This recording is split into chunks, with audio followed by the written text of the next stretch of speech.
আসসালামু আলাইকুম ওয়া রাহমাতুল্লাহ।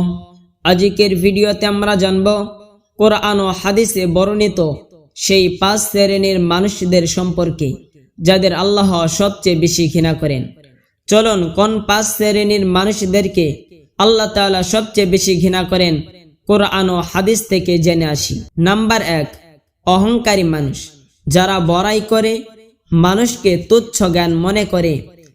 রাসূল সাল্লাল্লাহু আলাইহি ওয়াসাল্লাম বলেছেন, যার অন্তরে কোনো পরিমাণ অহংকার থাকবে সে জান্নাতে প্রবেশ করবে না। নাম্বার 2, প্রতারক ও ধোঁকাবাজ, ব্যবসায়, লেনদেনে বা কথাবার্তায় যারা প্রতারণা করে।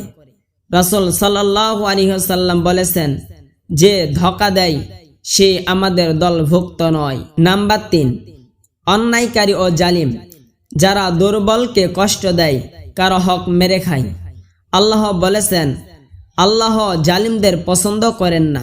নাম্বার 4, মিথ্যাবাদী, যারা সব সময় মিথ্যা বলে, ফিতনা ছড়ায়। রাসূল সাল্লাল্লাহু আলাইহি ওয়াসাল্লাম বলেছেন, মিথ্যা ফাসিকের দিকে নিয়ে যায় আর ফাসিকি জাহান্নামের দিকে নিয়ে যায়। নাম্বার 5, নামাজ ছেড়ে দেওয়া লোক, যারা ইচ্ছাকৃতভাবে নামাজ ত্যাগ করে।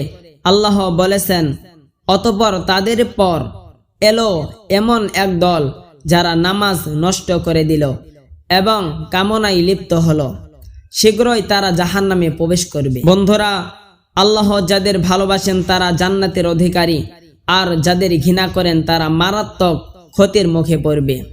আসুন আমরা অহংকার, মিথ্যা, প্রতারণা ও গুনাহ থেকে বেঁচে আল্লাহর প্রিয় বান্দা হওয়ার চেষ্টা করি।